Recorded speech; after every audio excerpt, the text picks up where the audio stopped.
একজন জীবিত মানুষকে কাদামাটির মধ্যে ঢুকিয়ে আদিবাসীরা তাকে চিকেন বানিয়ে ফেলল, কিন্তু এটি খাওয়ার জন্য নয়। তারা লোকটিকে শক্ত করে বেঁধে কাদামাটি দিয়ে পুরো শরীর ঢেকে দিল।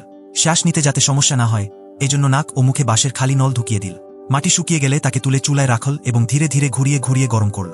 মাটির তাপ ধরে রাখার ক্ষমতা এবং বাঁশের নল দিয়ে শ্বাস নেওয়ার সুবিধা থাকায় লোকটি ধীরে ধীরে পুরো শরীর পুড়ে যাওয়ার যন্ত্রণা অনুভব করল এবং আদিবাসীদের নিষ্ঠুরতায় মারা গেল। কিন্তু এটি ছিল না সবচেয়ে নিষ্ঠুর। আরেকজন সহকর্মীকে মাটিতে বেঁধে রাখা হয়েছিল।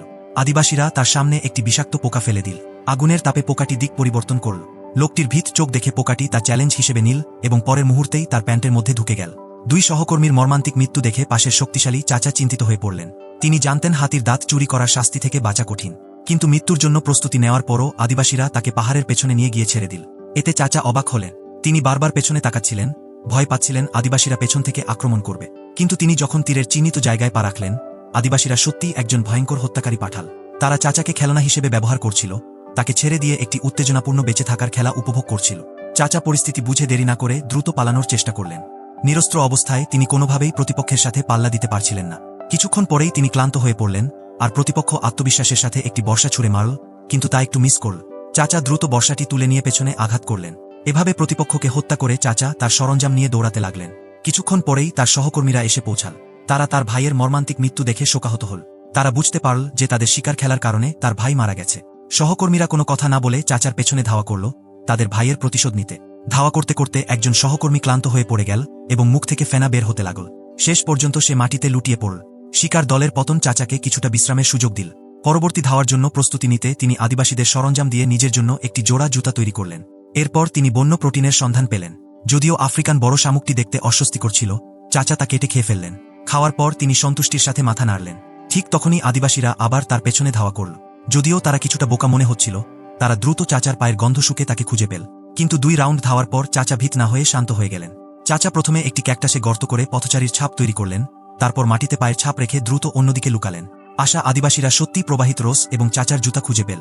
তারা চুপিসারে এগিয়ে গেল, কিন্তু তারা জানত না চাচা ইতিমধ্যে তাদের পেছনে চলে গেছেন। তিনি লক্ষ্য করে একটি আঘাত করলেন এবং চলে যাওয়ার আগে আরও কয়েকটি আঘাত করলেন। একের পর এক আদিবাসীর মৃত্যু প্রধানকে রাগিয়ে তুলল। তিনি ঘোষণা করলেন যে চাচার মাথা আনতে পারবে তাকে একটি সুন্দর বান্ধবী পুরস্কার দেওয়া হবে। এরপর আদিবাসী দলটি ভাগ হয়ে গেল। তারা জানত চাচা এতক্ষণ দৌড়ানোর পর নদীর কাছে পানি খুঁজতে যাবে। তাদের অনুমান সঠিক ছিল, কিন্তু চাচা সতর্ক ছিলেন এবং পায়ের শব্দ শুনে দ্রুত জঙ্গলে ঢুকে গেলেন। মাঝারি আকারের আদিবাসী যখন লুকানোর জায়গার পাশ দিয়ে যাচ্ছিল, তখন চাচা হঠাৎ আক্রমণ করলেন। চাচা প্রতিপক্ষকে শেষ করে ফিরে এলেন এবং আদিবাসীদের সাথে লুকোচুরি খেলতে লাগলেন। কিন্তু হঠাৎ করেই তাদের সাথে মুখোমুখি হয়ে গেলেন। দুইজনই সাথে সাথে লড়াইয়ে লিপ্ত হলেন। শক্তিশালী আদিবাসীর সাথে লড়াইয়ে চাচা বেশিক্ষণ টিকতে পারলেন না, তাই তিনি কৌশল অবলম্বন করলেন। চাচা আদিবাসীর চোখে বালি ছিটিয়ে দিলেন, যা তাকে ব্যথিত করল। চাচা তার অস্ত্র ফেলে দিয়ে একটি আঘাত করলেন। প্রধান এসে দেখলেন আরও 2 জন মারা গেছে, তাই তিনি চাচার মাথার জন্য পুরস্কার বাতিল করলেন এবং তাকে জীবিত ধরার শপথ নিলেন। প্রধান দ্রুত চাচার পেছনে ধাওয়া করলেন। চাচা কিছু দূরত্ব দেখে একটি পরিকল্পনা করলেন। তিনি শুকনো ঘাস জ্বালিয়ে আদিবাসীদের অস্ত্র দিয়ে একটি আগুনের তীর তৈরি করলেন এবং চারপাশের ঘাসে আগুন লাগালেন। আগুন দ্রুত ছড়িয়ে পড়ল এবং একটি বৃত্ত তৈরি করল, যা আদিবাসীদের বাইরে আটকে রাখল।